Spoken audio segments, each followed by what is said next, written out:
Hey guys, it's Terry. Welcome, welcome. It's Wednesday and it's Helpline. I'm here today and I'm not seeing any comments, so I'm going to try to put my phone up. So if I see any comments, hopefully it'll show up for me. Today's Wednesday. This is our Helpline day where I answer your questions live. I've got a few here on my paper, so I'm going to answer those for you guys. If you have any more, write them in. Like I said, I'm a little bit. I'm hoping I'll be able to see the comments live if they tend to come up. So I'm going to put up my phone and maybe I'll see them come through. Lately, Facebook has been wonky. Oh, there I am. So if I see any comments, I'll just keep that there. So I'm hoping not to be too distracted. So I'm Terry Vanover. If you don't know, I am a divorce strategist and our group admin here. I help you come through divorce without being legally, financially, and emotionally devastated. But more importantly, I help you to heal from your divorce so that you can transition confidently into that next phase of your life and find a happy, healthy, lasting relationship in your next chapter. So, it's good to be here today, and I'm going to be answering any questions that you have. I have a few here, and one is, hey, Terry, how do we pick an attorney? This is a great question. And the first thing, if you have not scrolled through, search our group about how to pick an attorney or why your first step should not be hiring an attorney. There's so many other things that you should be thinking about before hiring an attorney. Let me just tell you. So I want you to, if you haven't checked out that article, it's a great article on things to think about before you hire an attorney. Um, I would ask my clients, there's other options besides traditional litigated divorce.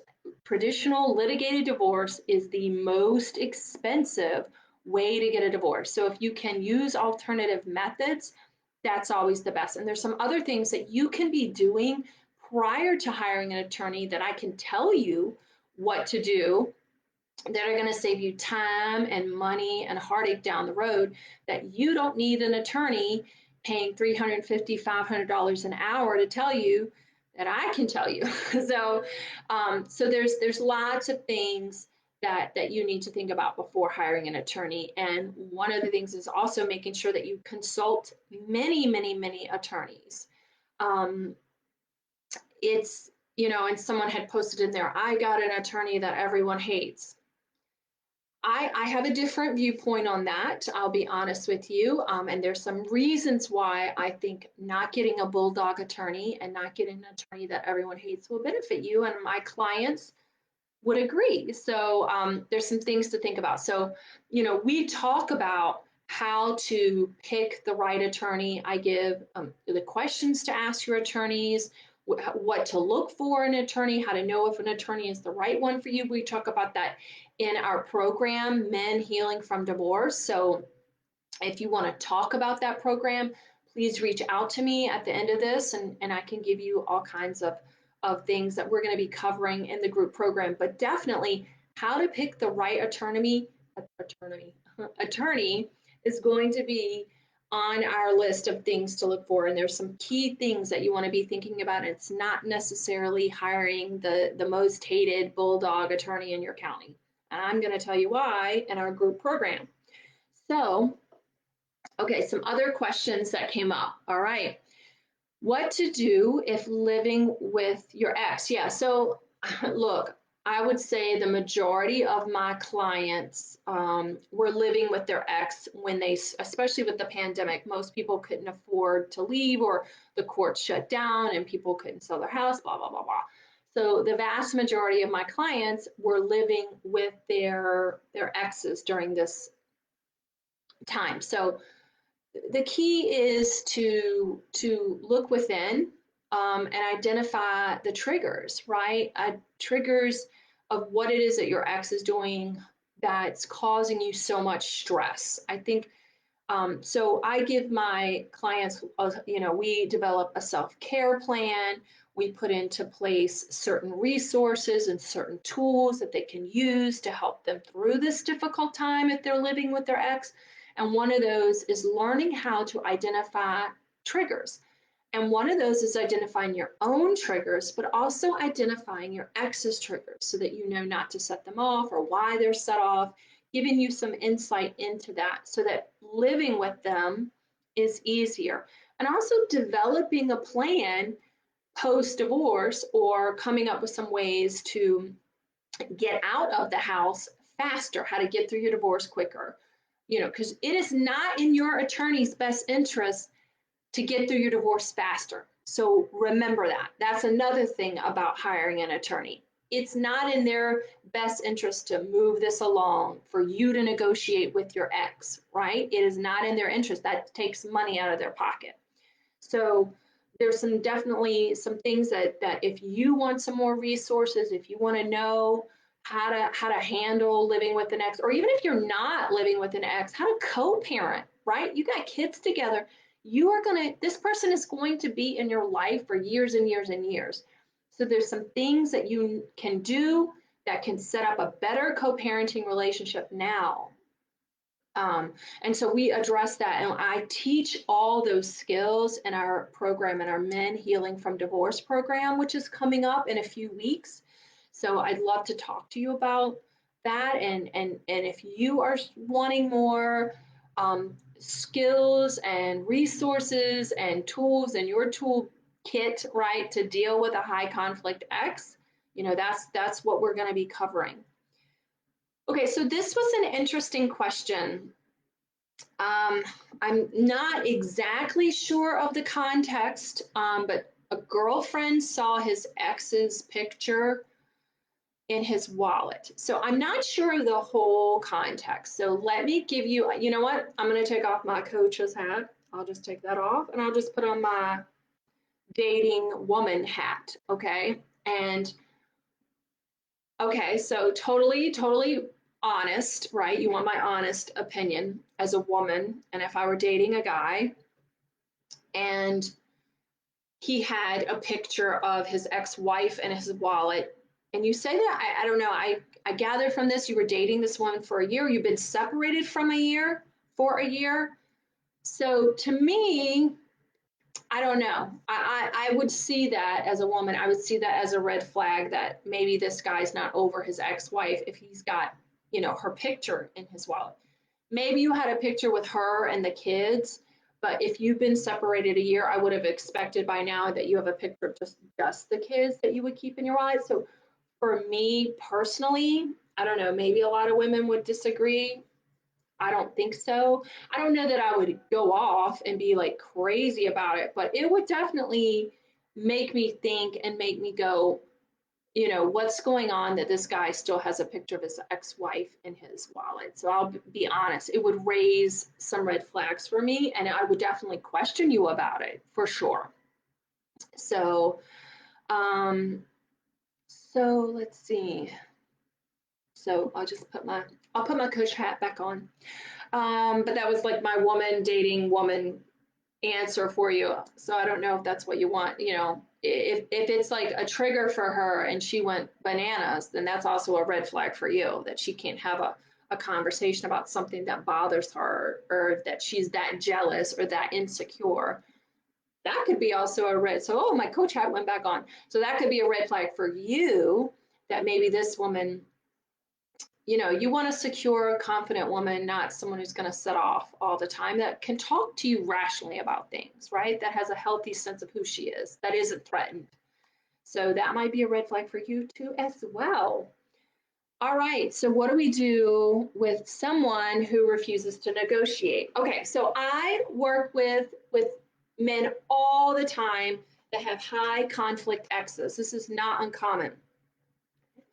So there are some things that you can do that would help to communicate how to get what you want or to take advantage of the situation. So what I do in my program is I teach you how to identify her triggers so that you're not setting her off or work in a way to get what you want and communicate in a way that she can receive. So we work on identifying her triggers, but we also work on identifying your triggers so that you are rational and not reactive, and so that you can communicate with her in a way that she can receive, and identifying the patterns that you have and that she has, and how to look at those patterns and use those in a way to benefit you. So, I can't give you a simple answer on that because every situation is unique and every ex is unique.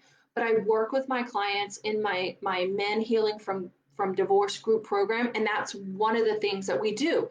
We look at how to communicate with high conflict exes and the things that you can do and looking at the patterns. And trust me, I've got clients who have borderline personality disorder, some pretty toxic exes and things like that. So I give them the skills and the tools that they need so that they can learn how to negotiate it right to their benefit to both, and it's all in fairness. So you have to come up with a communication plan, and you have to identify your triggers, identify her triggers, and then you figure out a way that you can use that to get what you want. So that's what we do in our program. I love this question from Adam, and it may be your Adam may be a little um, surprised at my answer for this. And I don't see any other comments. So if y'all want to post in your questions, if you want to post that in, I see John is posting something in. So before I get to Adams, John, my ex and I are going no contest in South Carolina without an attorney. Yeah, I just consulted one last week. So yeah, because there are some things, you can do some initial consultations with some attorneys that are free or very low cost.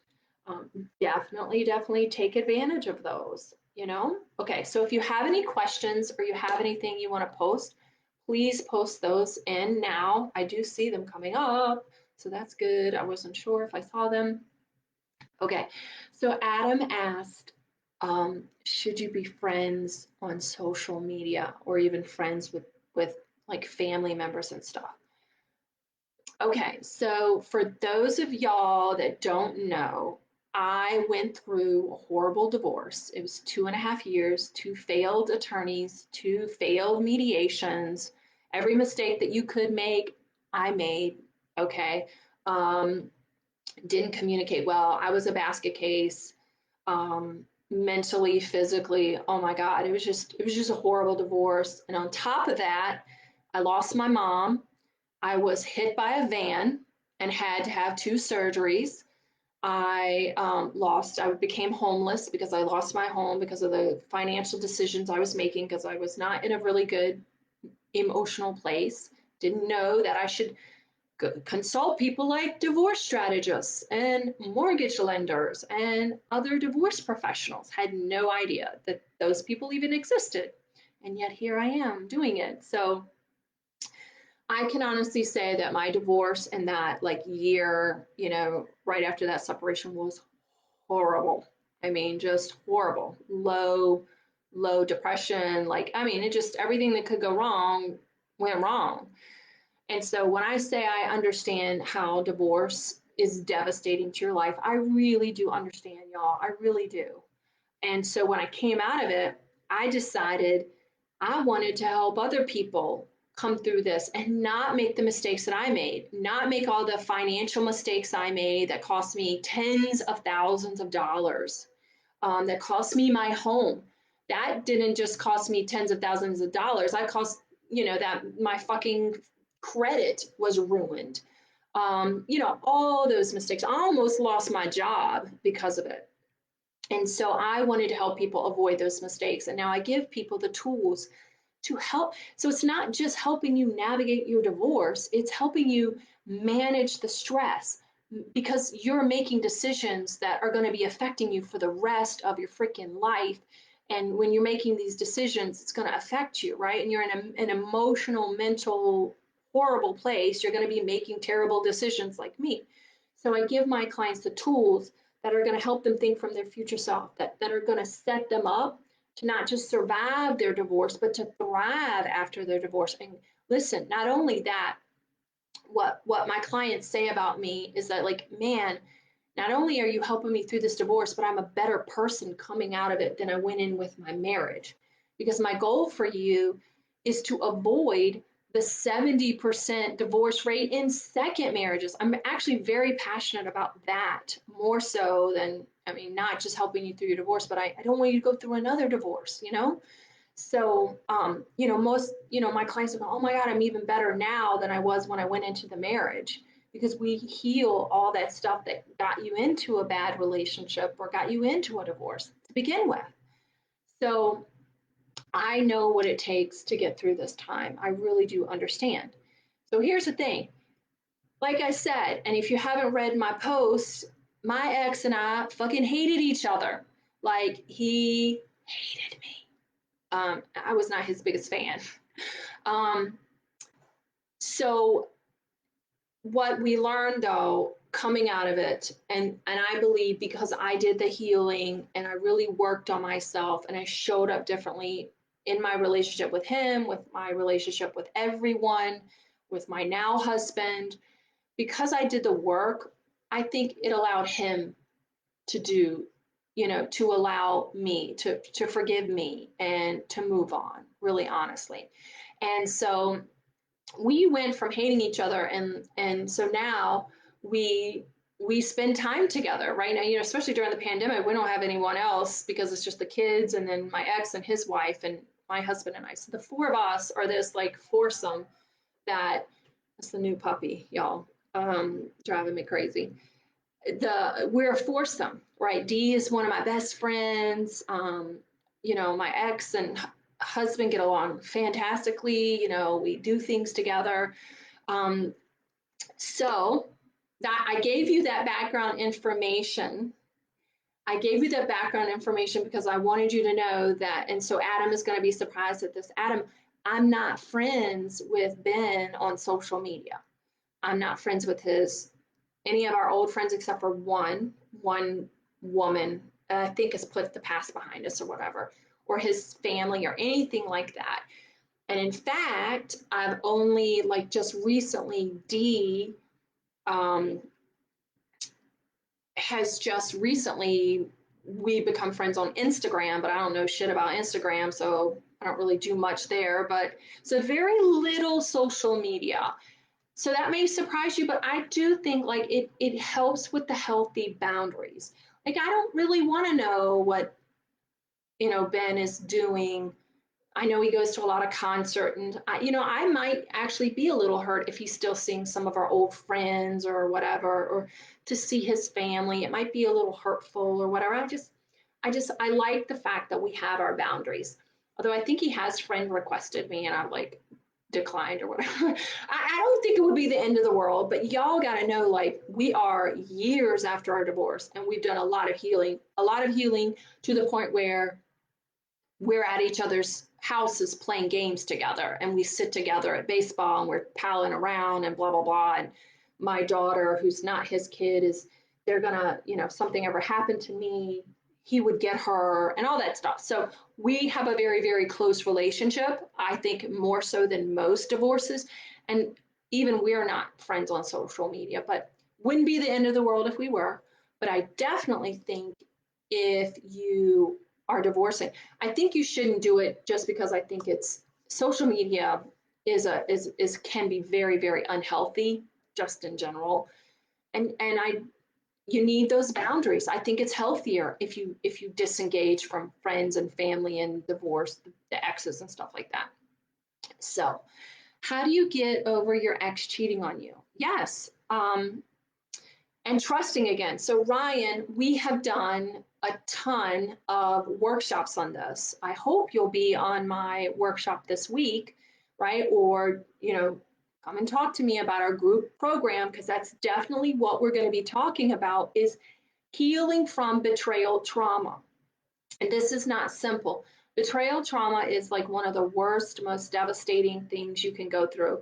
So, I didn't even have that in my divorce, and my divorce was horrible, right? And so, Lord, I can't even imagine having to deal with betrayal trauma and a crappy, crappy divorce on top of everything. So, although I have had betrayal trauma in other areas of my life.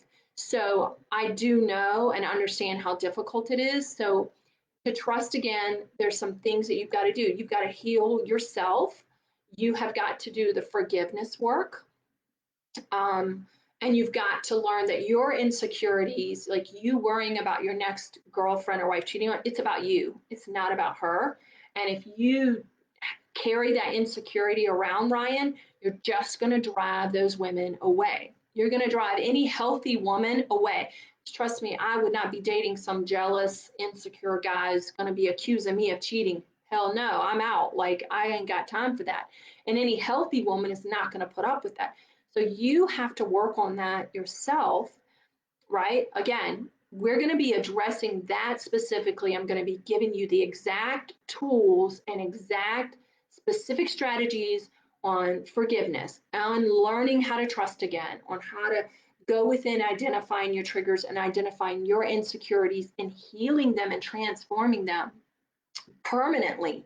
That's the great thing about this program, y'all. It's not just a temporary solution. It is like a permanent like solution. Once you've healed it, your relationships, not only with your intimate partner improve, with your parents, with your kids, with your sisters and brothers. I mean, that those are the things I hear from my clients. So how do you let go of the love you have for your life? Learn to trust again. Okay. So I hope that Jeffrey, you just joined us. I hope you heard my answer, right? Like, is love after divorce? Of course it's possible, but you have to work on you.